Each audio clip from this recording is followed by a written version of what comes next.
right, welcome everybody to this presentation by a very fine conductor, Charles Peebles. I'm glad to see you all here. A particularly warm welcome to two people who are involved in the two upcoming performances of a couple of chunks from Ernest Bloch's opera Macbeth at the Cleveland Institute of Music on February 24th and 26th. So we have the person who will be doing the stage direction for that, Dean Southern, as well as the conductor, Harry Davidson. And Dean, you mentioned that you might be able to just place that. Oh, you put that in the chat. You'll be able to get the link to take in that live stream. Charles Peebles has enjoyed a very distinguished career as a conductor, stretching over 30 years or more. Conducting a variety of ensembles and in a variety of genres. Although he'll be speaking to us today about opera, it's not as though that's the only thing he ever conducts. Just looking around at recordings that are available, I have found all kinds of other non-operatic things, 20th century and contemporary English music. Looking over his bio, I saw that he conducted Bruckner's Ninth Symphony in Latvia. And I guess he is involved in a very particular way with the field of opera, insofar as he's been the music director for many years of the University College Opera, based in London, which is a company that has a very interesting profile in that they take it as part of their mission to venture off the beaten track. And instead of giving us the same old standard rep kinds of pieces over and over, they're always giving people the chance to experience live in the theater these operas that people have perhaps heard about, but never actually heard or experienced in performance. It's actually similar to another company he's also been involved with extensively, the Garsington Opera. And again, it doesn't mean that he ignores standard repertoire. I notice on his bio, he's conducted Don Giovanni at the Bavarian State Opera. There are other Mozart works, but the Garsington Opera also has made a particular focus of their programming over the years, this same idea of allowing us to get to know operas that are not frequently done. And we are very happy that he'll be able to share his experiences with Ernest Bloch's Macbeth, largely rooted in the experience that he had in conducting 4 performances of this opera in 2009. So join me in welcoming Maestro Charles Peebles. Well, hello. I was going to say good evening, everyone, but of course, for many of you, it's a very different time of day, and I thoroughly admire your heroic efforts at disrupting whatever that time of day may call upon you to do to join us for this little session. I feel in some ways I'm here almost under false pretenses because probably many of you know far more about Bloch than I do, but I guess my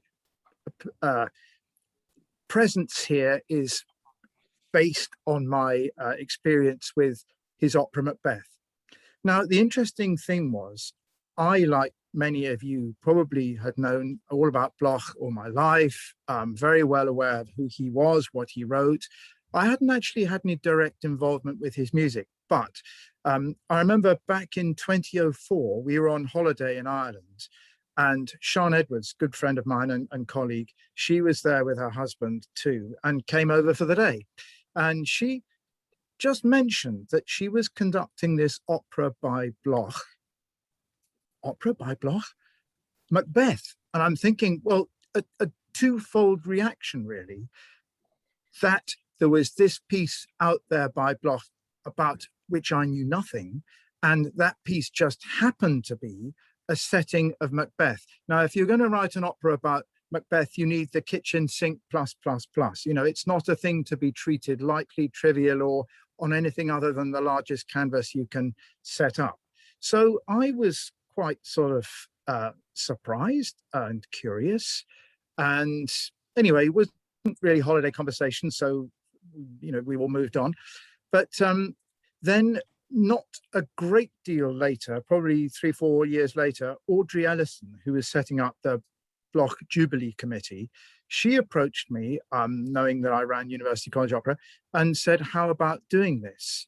And then another friend of mine, Martin Brabbins, had also conducted this same Keith Warner production in Frankfurt that Sean had conducted.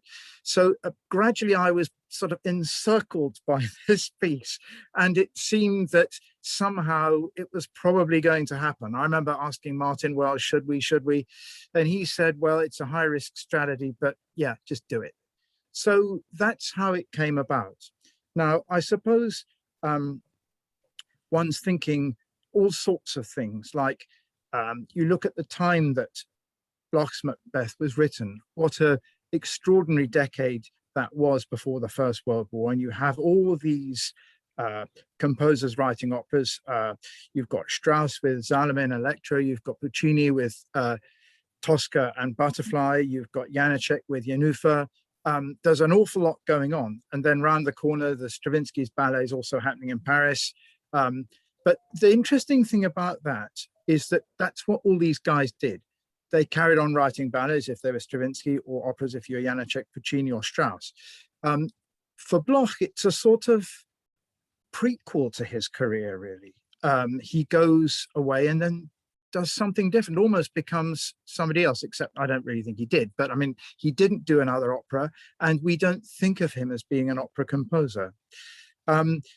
I think another aspect of the fact that he chose to do an opera of Macbeth, I always feel that the musicians never really show up with Shakespeare. I mean, he's sort of sitting there begging for us to do things with him. And in a way we do, but somehow there aren't many really cracking Shakespeare operas, or is there the feeling that Shakespeare is so great you can't really add or improve or whatever? Now, Macbeth could be the exception to that, because it is thought that a certain amount of Macbeth is missing. They think that the play as we know it isn't complete. So there's not that feeling of there being a complete and perfect Shakespeare work out there. In other words, there's the intervention of music is possibly in this instance welcome. And after all, it's not short of event, as we know, and possibly lends itself to a musical setting in the way that perhaps some of his other plays don't. So there's this position of where this is in his career, which is striking, that the bold choice of Macbeth. And I think the more extraordinary thing, which kept coming back to me every day I spent with the piece, turning a page, there was a sort of flawless mastery about what Bloch did. I mean, here he is, he's in his mid-20s at the most writing this piece, but he never drops a stitch. There's a kind of almost casual mastery of what he's doing, and you feel that nowhere is his message, his expressive output in any way compromised by some technical shortcoming, or sort of, if you want to use the word immaturity. This is an early work, but it sure isn't an immature one. He had, written things beforehand. And I suppose you might say that in the obtaining of the commission, he got a gig slightly ahead of where his career was at that time, whether he owed that to Lucien Préval or, quite what. But suddenly he's out there producing this considerable piece at an early stage, which would not necessarily be typical of what he did later on. Something I'll come back to is that there's this extraordinary phenomenon of him replacing the French text of Flegg in much later life with a Shakespearean English text. Now, for those of us who, Brits like me, we have a sort of ancestral memory of the text of Macbeth, even if we've almost never seen it. So much of the Shakespeare is in the air around us. It's totally familiar. And there's a cumulative thing that you get by the end of this opera, of this Shakespearean text simply pouring off the stage, that is almost sort of makes you light-headed with it. But it is absolutely brilliant. And I do think it was an inspired move of him to go back and do that.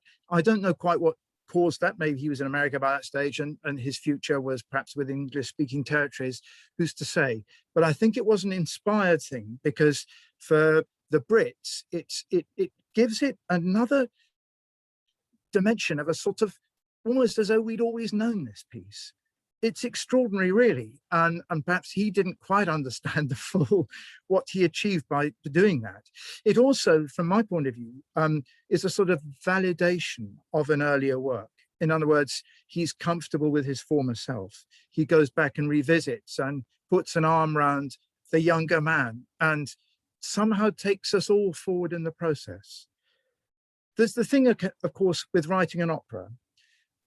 Benjamin Britten said something, and I won't get the quote right, but it basically went like this: you have to be able to do a vast number of things to make an opera work. And I would like to illustrate, as we go through the chronology of the piece, just how good Bloch is at doing this.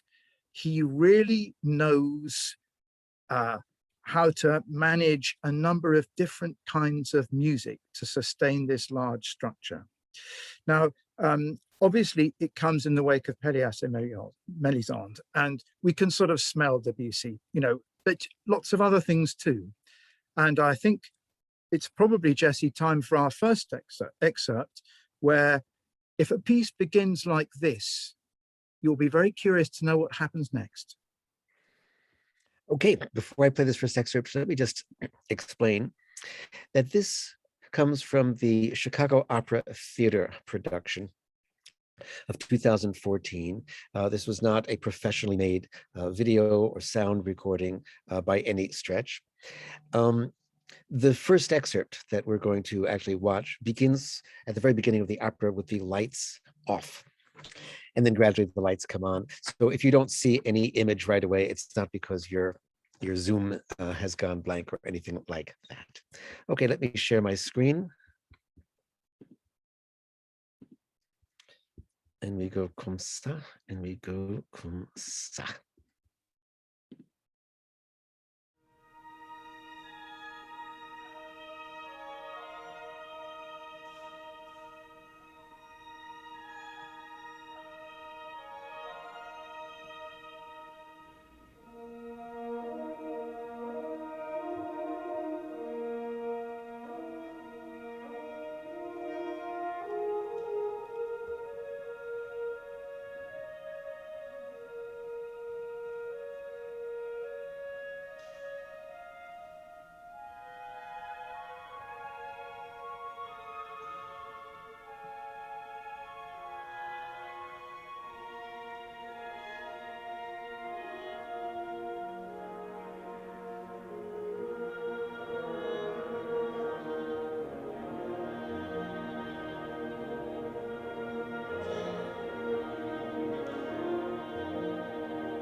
So as soon as I hear that opening, it makes me hungry to know what's coming next. It's deeply sort of expressive. It is quite reminiscent of the mood of Pelléas, I suppose. It's spacious, it's slightly melancholic. Then there's distant fanfares kick off, and somehow all of it says, I want to know more. What a wonderful way to start a piece. That has to be, as fine a way as you can open up an opera. Okay, moving on. The Macbeth has a large cast. Now, some of those characters don't have the space to do very much or develop, and that's inevitable. In the end, Macbeth drills down to our fascination with Macbeth, his wife, and what they get up to. And the characterization is often quite intense. There's a vast expanse of moods in this piece. Sometimes it's quite frenetic, sometimes it is expansive, sometimes it's funny. The Porter scene is a riot, really. I mean, he can do all these things. But let's hear him get Lady Macbeth launched, where she first revs up and we see where she's going to go with this.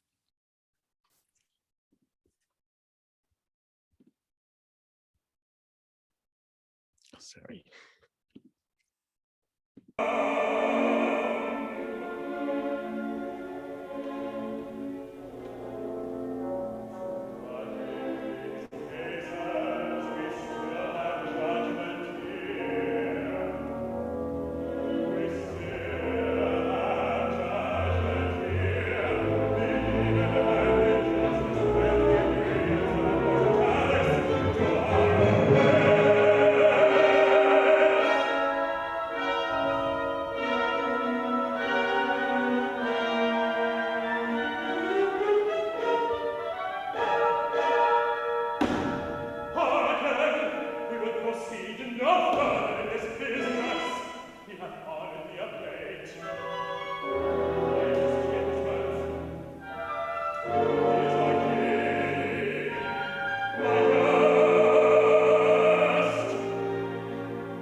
So that's Lady Macbeth. Now, an awful lot of space is given to the development of their relationship, her initial ascendancy, and then Macbeth sort of very much takes up the reins. But that gives you this expressionist, quite sort of the time, in other words, first decade, 20th century woman in full swing there.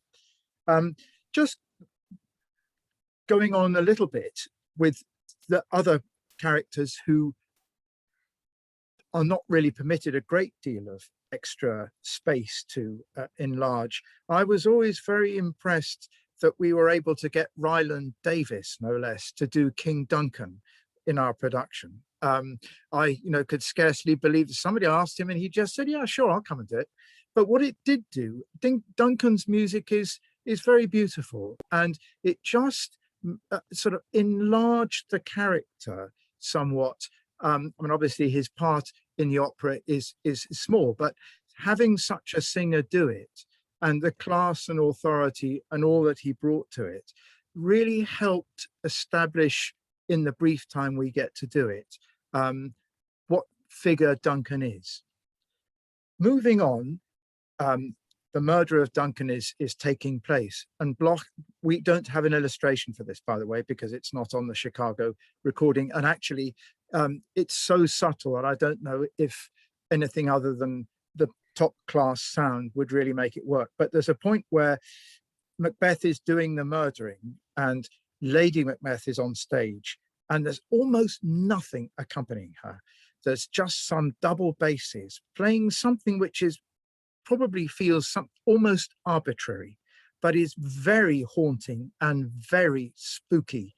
Bloch just says that she needs to sing almost as a whisper, and it's quite close to the threshold of hearing. It's almost like if you can imagine the oral equivalent of trying to see in the dark. That's what it does, and it's absolutely brilliant.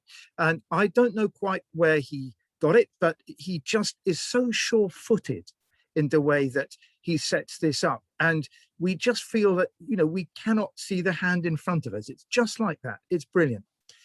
Going on, there's the discovery of Duncan's murder is frightening. I mean, I don't, if you know what's coming, well, you know what's coming. If you don't, it's quite chilling. The sort of the chorus writing and the characters, it's possibly slightly over busy, but all the way through is this bell tolling going C, B flat, C flat, B flat, C flat, and it just goes on and rides through all the music.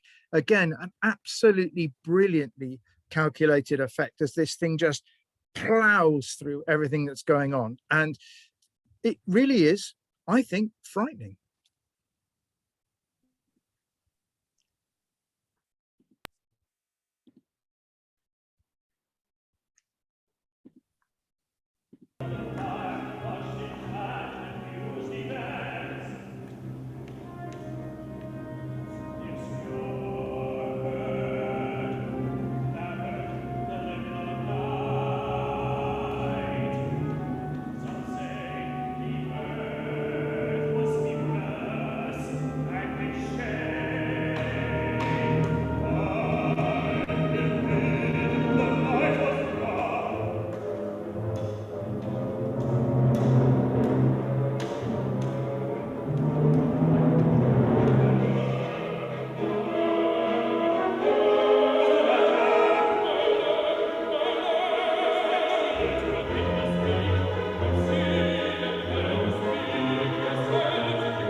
it certainly generates an astonishing feeling of panic and the world that you're in losing control. It's like being on a ship which is on a rough sea or something. Is an extraordinary scene.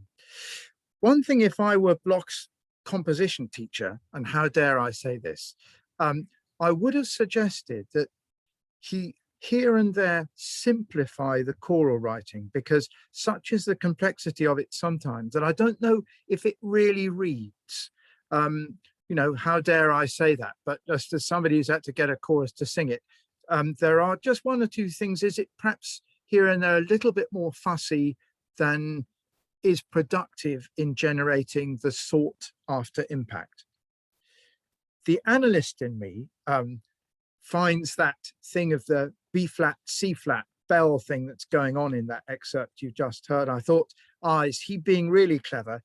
The opera ends in B major, and the first note you hear is B flat. I don't know whether there's something like that going on. That I don't know whether Bloch thought like that, but I just found that a detail that I should share with you.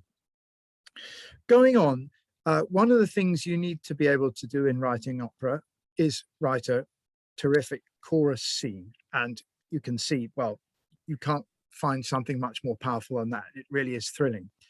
One of the other things you need to be able to do to write a good opera is to write a good ensemble scene.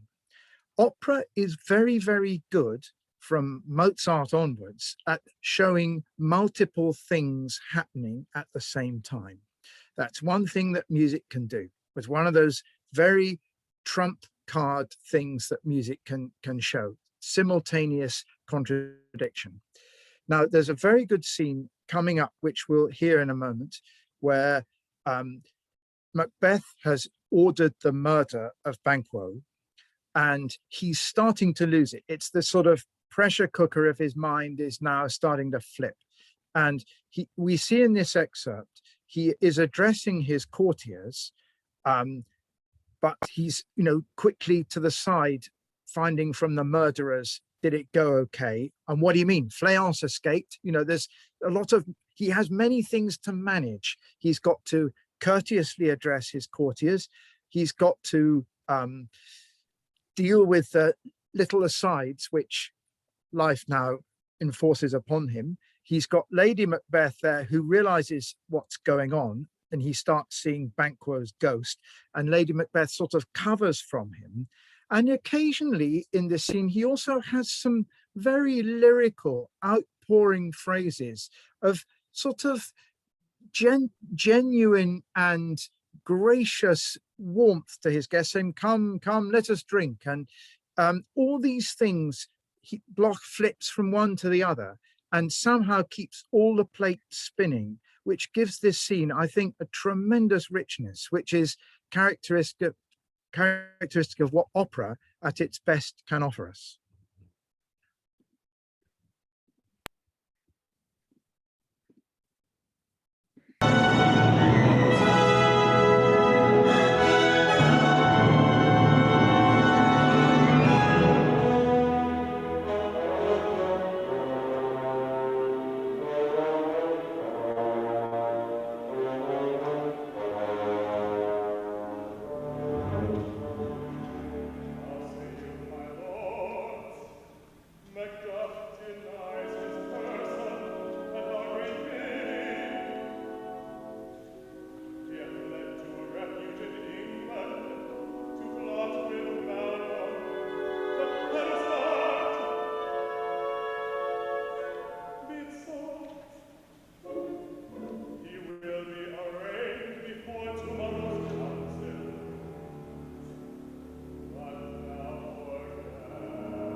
I always looked forward to that scene.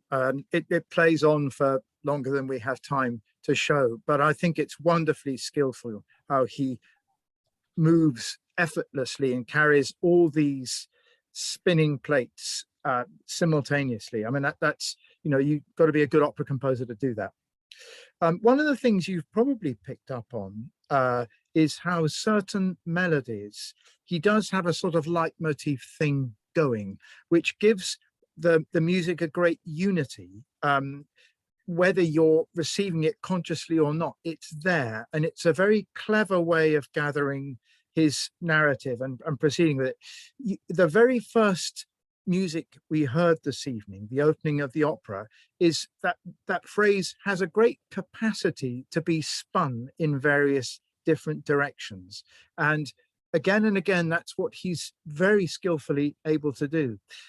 As I've said a number of times during our session, the maturity of this piece is astonishing. I mean, obviously, yes, there is the wake of Peleas, but there's something very distinctive going on here. None of it sounds unfiltered. It feels that his language is something that he's moving around within with complete freedom. And the sort of technical side of it is just flawless. There is no sort of whiff of immaturity or a sort of skills deficit. You know, there's the instinct storytelling breadth of variety that an opera composer needs, and the sort of technical mastery of a Richard Strauss to see it all through the process. When the opera gets done, next up is a scene in Act 2, the second scene of Act 2, which we're also not able to bring to you, but it's the scene with Lady Macduff, where she is murdered. And it is a lovely sort of flavor this scene has, again, which brings another dimension to the opera. It's a shame that we can't illustrate it, but quite often in the opera's performance history, it is cut. I mean, Bloch permits it. He does say that if should you choose to cut the scene, you can.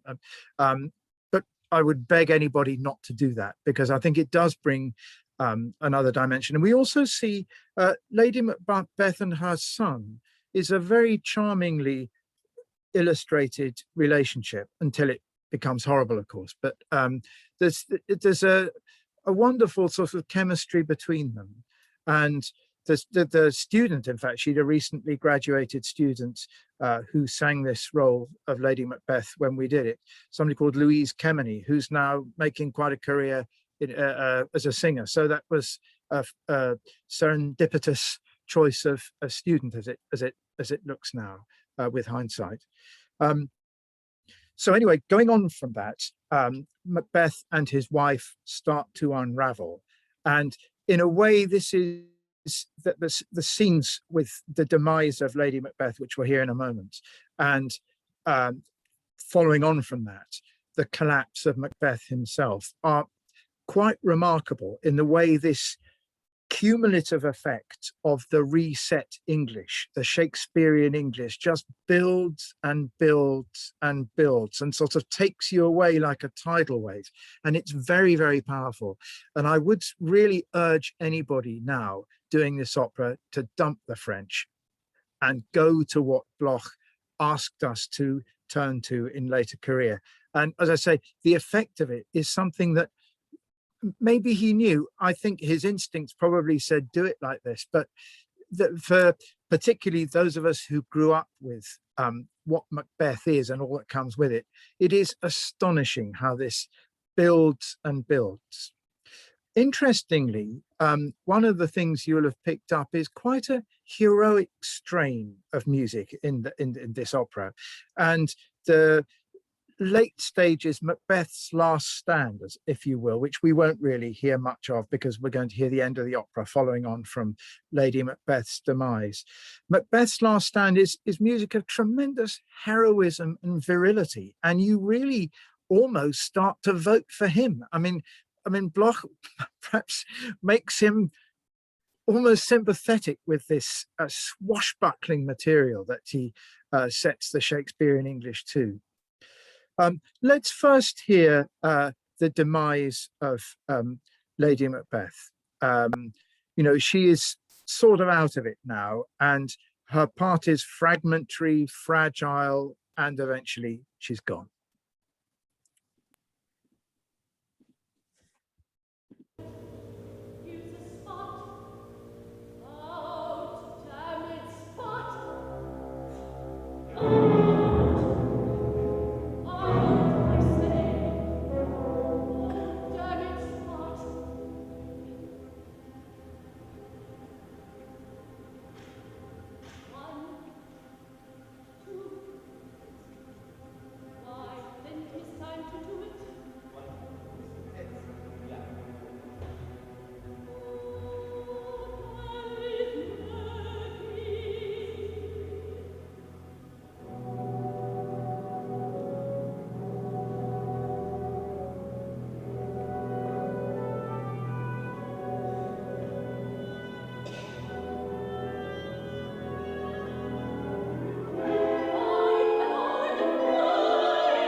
So there she goes.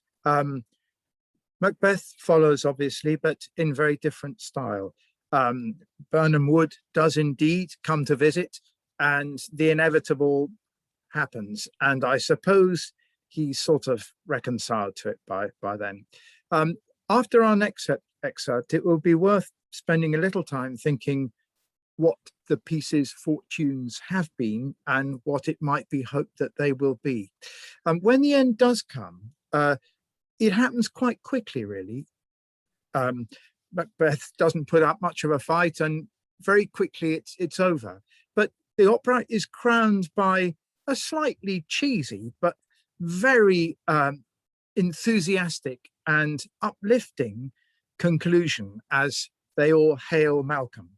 So let's hear the close of the opera now, and then revisit some thoughts following on from that.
after quite a beginning, quite an ending too.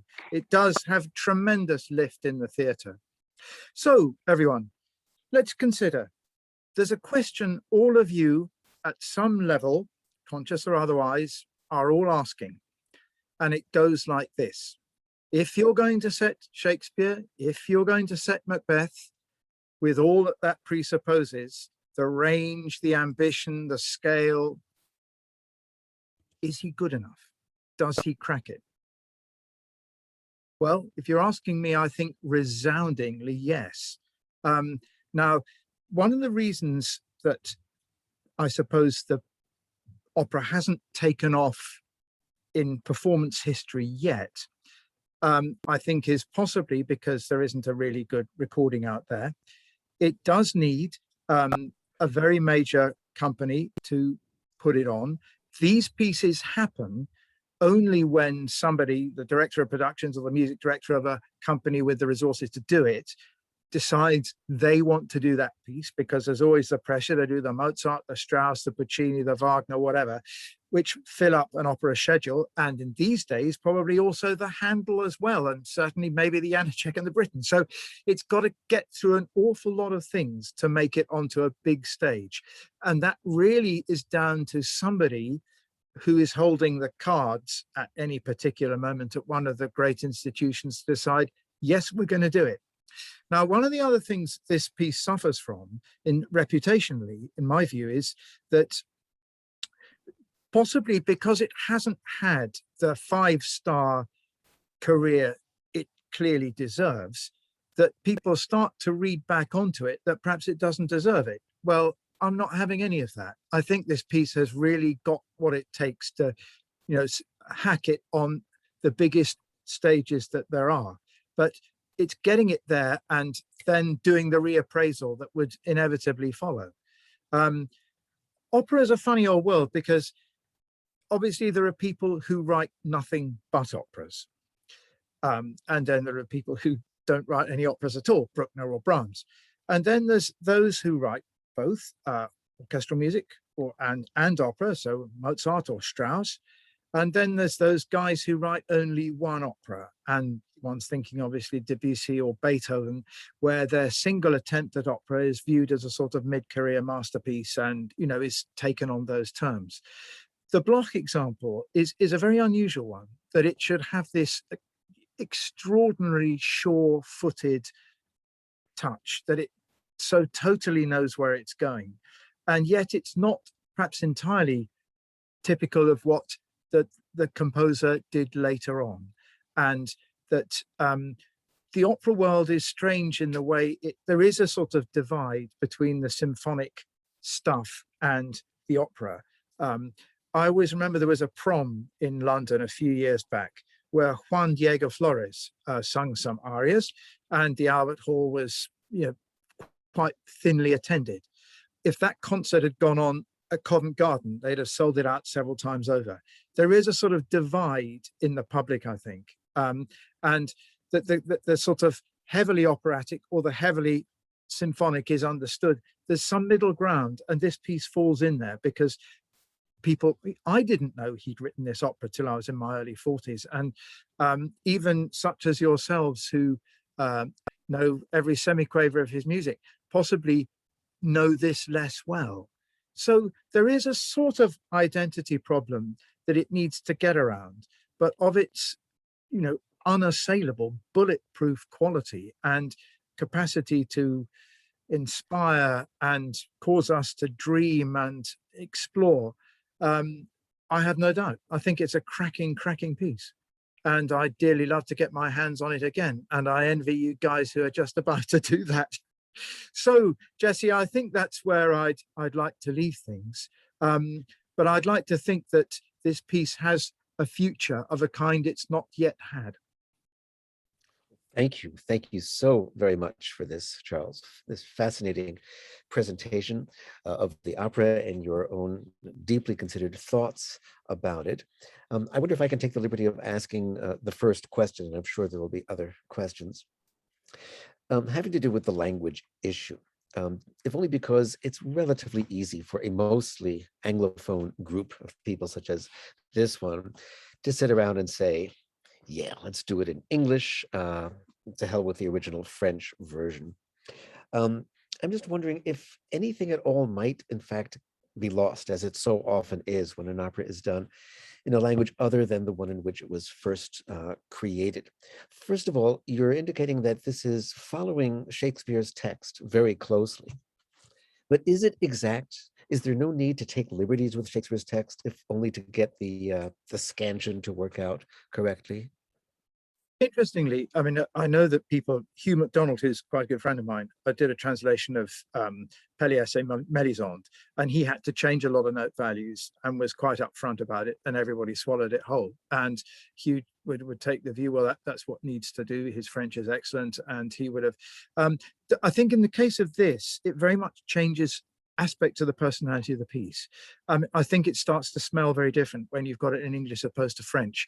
I mean, the French is what Bloch would originally have heard in his ears as he composed the sonorities of the French.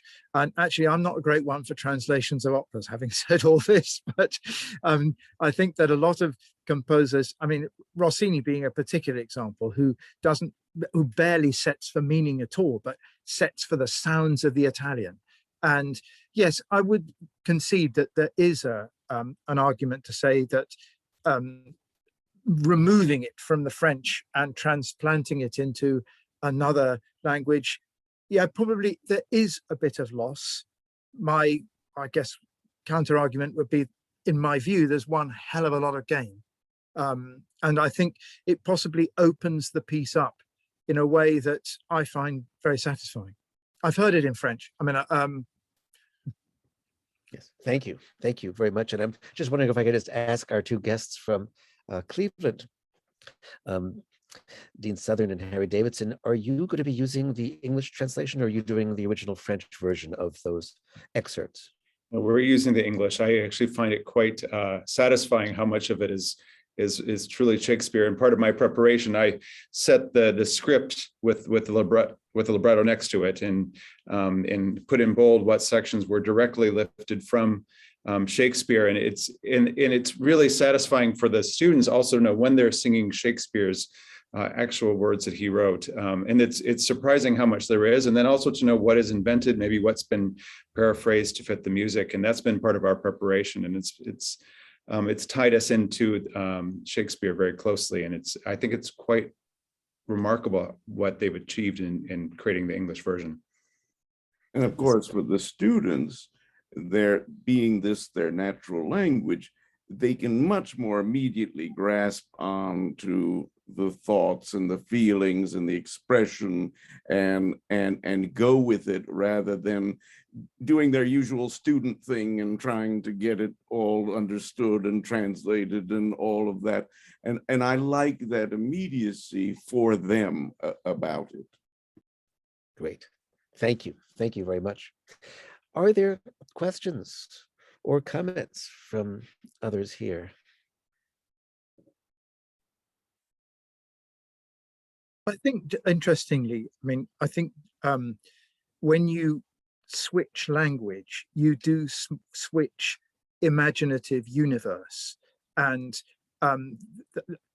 sometimes, even when I've not perfectly understood the language or all aspects of it in which I'm conducting a piece, I do feel it does open a different door. And I suppose I'm sort of arguing against myself a little bit in saying that the departure from French, you do lose something aromatic, something, you know, that is, it's difficult to quantify really. But I suppose in this instance that as an older man, he went back to this work and did this translation and set this translation. And I love that Dean he did what I hadn't done. In other words, is put the Shakespeare and what Bloch did, and the overlap is more or less total from what Dean is saying. And it's an extraordinary gesture to go back and do that. And I love that he did this thing of revalidating his earlier work. I think there's something very healthy about that. There's something that he completely embraces his younger self. I find that something quite moving about it, really. Thank you. Thank you very much.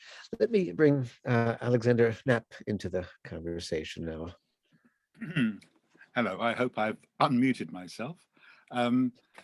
First of all, Charles, thank you very, very much indeed for a very evocative and impassioned presentation, which I think really conveyed so much of the ethos and the mood and not only the music, but everything else about this remarkable piece, which is so sadly neglected. But it's a big piece. It's 3.5 hours long if you do the whole thing, without the cuts that also, Bloch actually suggested. Or not suggested, but approved if necessary. Just wanted one thing about the language issue, and that is that actually, although it was originally written to Flegg's French libretto, there was, in between the French and the English, also an Italian translation, which was used in the 1938 version, which was performed in Italy. Interestingly, in 1938, that was quite something for Bloch to be able to have his opera performed just a year before the outbreak of the Second World War in Italy. And so therefore Bloch was really quite keen for the language issue to be very immediate for the audience in the location in which the opera was performed. And he worked on it. I think it was Mary Tibaldi Chiesa who actually worked on the libretto in an Italian translation. And so I have a feeling that maybe that overrode the importance of having it in the original French language in order for it to be true to the original 1910 version.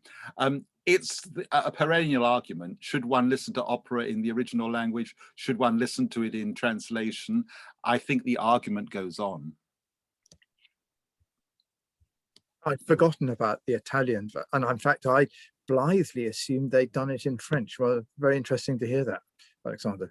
Sure, pleasure. Yeah, they did it in 2 different productions in Italy. One was in 1937 in Trieste, and then it was done in March of 1938. Important to specify the month because the racial laws were already promulgated by the autumn of that year. So it could not have been done after October, basically. I see Malcolm Miller's hand is raised. Yes. Yes. Well, thank you so much again. I echo Alex's comments for that wonderful presentation. I was one of the fortunate people that managed to get to the production in Bloomsbury, and I remember the one of the things that I was very sort of particularly taken by were the sort of orchestral interludes that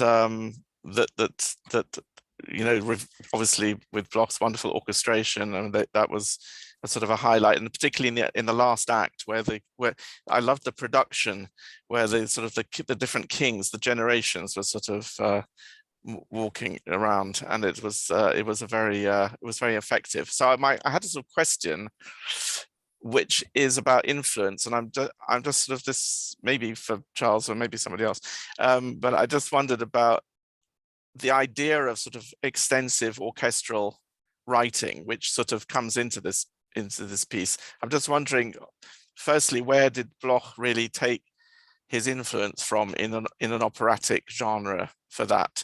And also, is there any way one might, I mean, it depends on obviously the reception history of the piece, but in what way it might have been influential on subsequent operatic writing, in this sort of respect, that particular respect of having this there's a sort of symphonic sweep. I mean, I know, for example, Puccini gets criticized wrongly, for being a symphonic operatic composer. I'm just wondering, is Bloch a symphonic operatic composer, but also where is he getting his influence? I know the stylistic, the harmonic language, the orchestral language, maybe Debussy and previous, but is this formal aspect something that can be traced to somewhere? Because I mean, obviously Italian opera is not necessarily full of symphonic interludes. Was it an innovation? Was it something Bloch actually brought, was something new really in what he did? So that was just my question. I'm not sure I can answer it in one fell through. But I mean, you always feel that the progress of Italian opera during the 19th century is to break free from the structures and have something which flows through, and Puccini gives us really. Whereas you think Verdi in the early days, it's, you know, he was proud of his skill set in doing the expected things, and then of course he breaks it all down. But I suppose if you look at opera, I mean, something like Janacek's Cunning Little Vixen is full of orchestral music. I mean, you know, yeah, it's an opera, but I mean, there's swathes of it. The voices are silent, and I guess that's the way things. I mean, yes, there is something a little bit more symphonic, and actually, I think that the Bloch Macbeth has a great throughput. You know, that you do feel he's thinking in very long swathes. I mean, I always feel he's a big canvas composer. You know, you get plenty of bangs for your buck with him. I mean, he doesn't ever let the audience down, whatever he's doing. And this sort of natural generosity of statement is something that's how he lives and breathes. I mean, he's a good guy who thinks in big paragraphs, not sort of minutiae or syllables. You know. Yeah, thanks. I mean, is there sort of some his Bloch's experience of Janacek or Chekhov? Is there something in that? I don't know whether. No, because Yennefer had only just come out, and probably there's the only big Janacek opera that was 1904, I think. So I mean, he might have heard it, but I think it's rather unlikely because it was in Brno, wasn't it, rather than Prague, and that's in a way that piece didn't become well known for almost another decade. I think its early performance history is quite restricted, and the full flood of influence that Janacek will have is in the future still. Thanks. Thank you. Walter Simmons, I think you had a question as well. Oh, you're muted, Mr. Simmons. Sorry. Not a question, but just a comment on the question of why hasn't Bloch been taken, why Macbeth hasn't been taken seriously before. I can tell you that before I ever heard a note of Macbeth, I had read many references to it in which it was described as an immature work composed before Bloch had developed his mature language. It's unrecognizable as Bloch. So when I first heard it, it was from one of the broadcast performances in England, I think. I said, well, this is obviously Bloch from the first note. And I realized that, you know, it was another case of, you know, if we haven't heard it by now, there must be a good reason for it. Yes, I think that, I mean, many composers undergo a stylistic change. I mean, we still listen to Firebird, even though it doesn't sound like, you know, Agon. So, I mean, you know, that composers, particularly in this period, I think have got to be allowed to develop language. Bartók doesn't sound like Bartók until about the 1920s, you know, yet we still listen to things like the Wooden Prince or the First String Quartet. I mean, that's somehow one's got to extend that entitlement to Bloch as well. You know, that, I mean, this is absolutely a mature piece in a mature language by a great musician, you know, and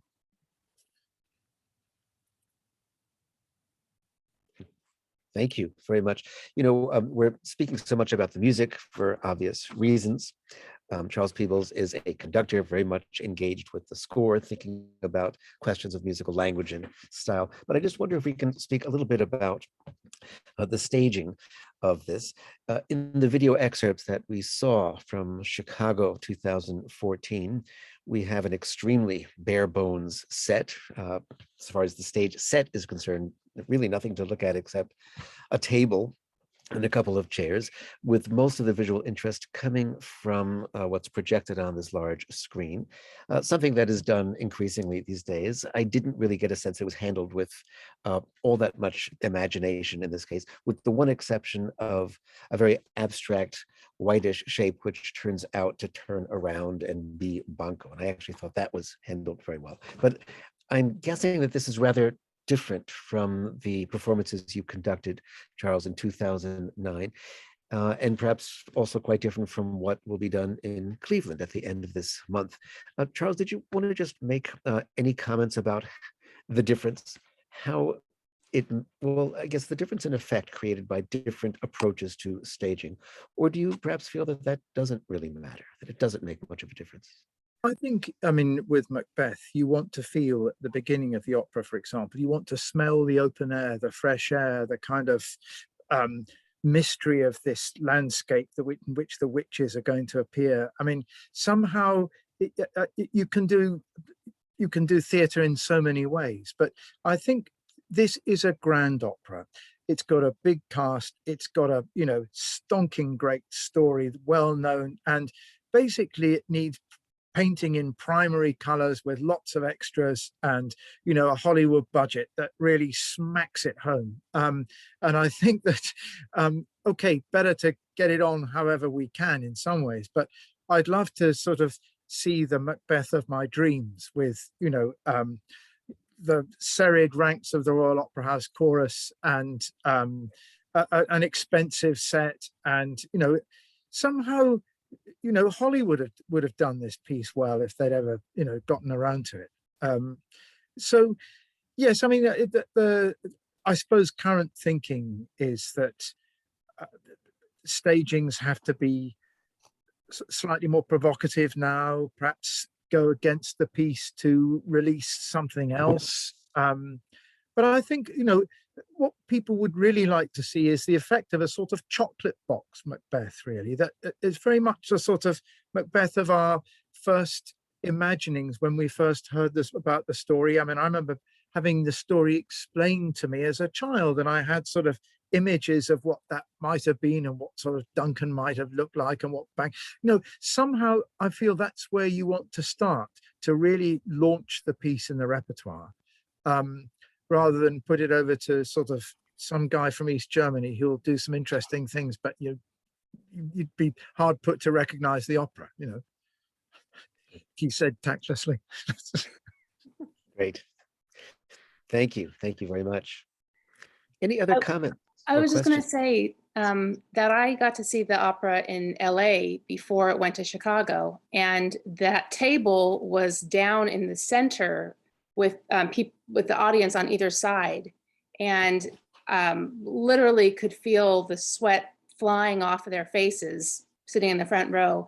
And I seeing this on stage like that was completely different feeling than what they had done in LA. It was just, I felt I was much more a part of what was going on. I was at the table with everyone, which I thought made it feel more real than seeing it up on the stage with the scenery behind, with the, you know, the projector. So I don't know if that was the idea, and then they changed it for Chicago because it was a bigger place to show. But I will just say, when it was first shown in LA, was that small set with just the table did what it needed to do. It definitely got the story across and in your lap. Great, thank you. Yes, both of those stagings were designed by Andreas Mitasek, who was with the Long Beach Opera, and I think has since left Chicago and returned to the Long Beach Opera. I'm not sure, he's a Czech director. But that does sound like a very different way of handling some of the same basic elements of the staging. Thank you. Alex, yes, thank you. Oh, you're muted. I think Harry wants to say something. I'll come in after him. Yes, Harry Davidson, please. I've been sitting here thinking about what Malcolm Miller asked about the orchestral interludes and the orchestral music. And even though we're doing just the first act, I think those interludes and the orchestral music are some of the most exquisitely written parts of this section we're doing, has been my experience. And I'm not sure it rises to the level of the integration that one finds in Wozzeck or in Poulenc, or where you have this very important formalist form idea of form to contend within those interludes and serving that. But I do find this that Bloch's music in these is really quite lovely, quite well written. Great. Thank you. Can I actually just come in on that also, but just to link it to the what you're talking about, the production, because yeah, what Charles was saying about this the sweep. I mean, I agree with what you're saying about the Wozzeck. Some of the interludes are part of that sort of this sort of sweep. And I remember in the production actually in London, although it wasn't in the Royal Opera House, but it was very visually striking. I mean, it was tremendous. There was a lot of action. There was a lot of, and during these interludes, things were going on, and there was a lot of. I think the lighting was exceptionally good, and that sort of brought it alive a lot. All these different elements coming together, and so it was very imaginative within the constraints of the university opera. Obvious, there's certain types of limitation, but it was very, I don't want to say surprisingly, but it was very dramatic, and that theatrical element was very important, as it has to be in opera. So I think opera does rely on this. You have to have the tension and of a dramatic production, a theatrical going on at the same time as the sort of excitement of the music, obviously. But I mean, in London there was a lot of variety of the scenes. There was sort of, especially the end with the Birnam Wood sort of. I think there was sort of a lot of movement on stage there. So I would be very interested to know how you're going to deal with that in Act One, and how you is anything, without being a spoiler, can you say something about your sort of ideas of staging and what you're intending? And also there was this thing about the London production, it was set in World War I. Is that right, Charles? I can't remember. There was a period element to what was going on. So it's the period of the piece, actually, if you think about it.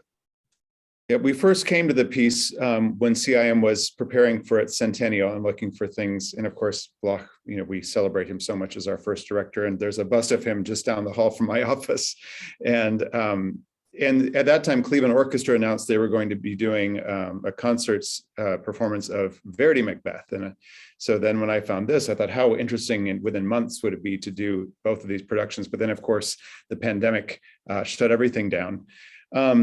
So we wanted to keep doing as much of the Bloch Macbeth as we could, but it's still pandemic time, and so trying to serve our students required different considerations. So we decided to expand it into more works based on Shakespeare to allow different voice types to be involved.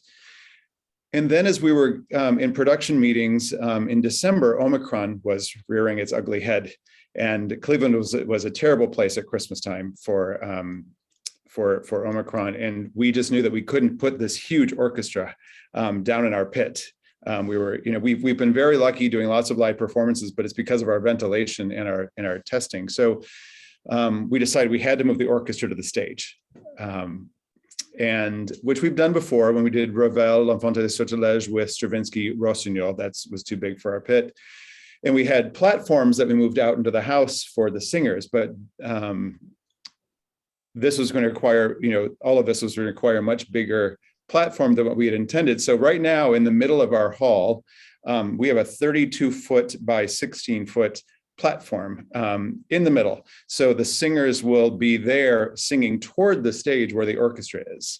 And so we can't use all the trappings of staging. And this was a big puzzle to try to figure out how to do this. Looking at, I watched this Chicago production, of course, taking different, settings of the Verdi and watching film and stage versions of just Shakespeare. And I was really taken with the Royal Shakespeare production with Ian McKellen and Judi Dench, and it's quite sparse in its staging, and its immediacy. So this whole thing has been conceived for live stream, and it's really affected how we've done the staging. So it's much more up close. We don't have big grand stage pictures, and we've done some film over the last couple of years, even before the pandemic. So this is, we've sort of been preparing for this. We didn't think we'd have to do this, and I can't wait to do just a big production again.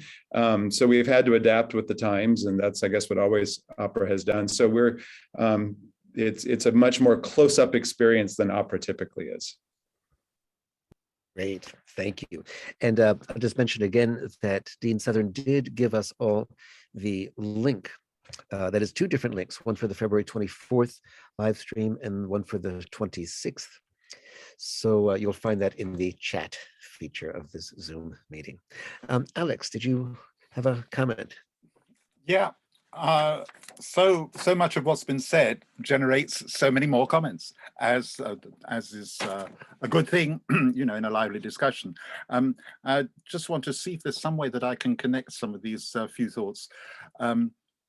First of all, I mean, I've so thoroughly enjoyed the 4 performances that Charles conducted in London. I went to all of them. I felt this was an opportunity absolutely not to be missed. I wanted to see Macbeth and have a real total immersion, so to speak. And I'm really grateful that I did do that. I've also seen performances, though, in Dortmund and in Germany, and also in Vienna.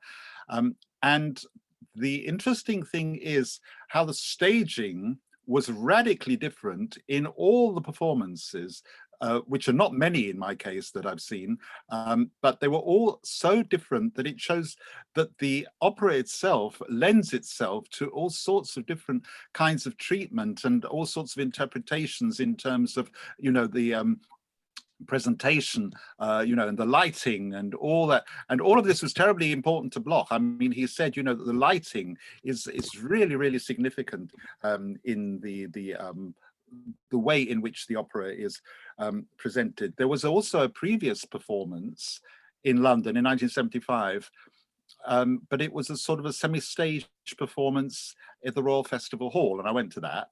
And it was really very interesting to read some of the criticisms that were written in the press immediately afterwards. It wasn't the whole piece, because there was many cuts, partly because there had been insufficient rehearsal time, apparently. Anyway, one critic said rather unkindly that he felt that it was beneath Bloch's dignity to refer to Verdi, because he might have learned something from having a look at and listening to the Verdi version of Macbeth. The critic obviously didn't know that Bloch couldn't have had access to the Verdi performance or opera because it was actually unknown or undiscovered until 1925, which was 15 years after Bloch had composed his. And so therefore there was an anachronism here, which was very unfortunate. And I think this is sometimes what happens when there's a sort of misunderstanding. Anyway, as far as Bloch's style is concerned, it's very interesting to see that actually, as Walter says, this piece is very much a Bloch piece, although it's not the same in all details as the Jewish cycle that came immediately afterwards. There are, however, interesting links between the Macbeth style and the style of the Jewish cycle, which are really quite subtle. It happens that I did an analysis of the leitmotifs of Macbeth. There are 66 leitmotifs that I counted anyway, and there are probably more. But in any case, it's very interesting how Bloch actually created this opera from the material of the leitmotifs, which were not usually to do with characters, but to do with moods and feelings as expressed through those characters. So I think, that Bloch obviously had a very sophisticated view of how he was to compose this particular work. I just feel, And I'm very grateful to Charles for having spoken about it, you know, with such passion, because I really do hope and feel that there will be opportunities for Macbeth to be staged, not only in the USA, of course, which is as it should be, but in other parts of the world as well, because I do really feel that it would be a major contribution to the repertoire.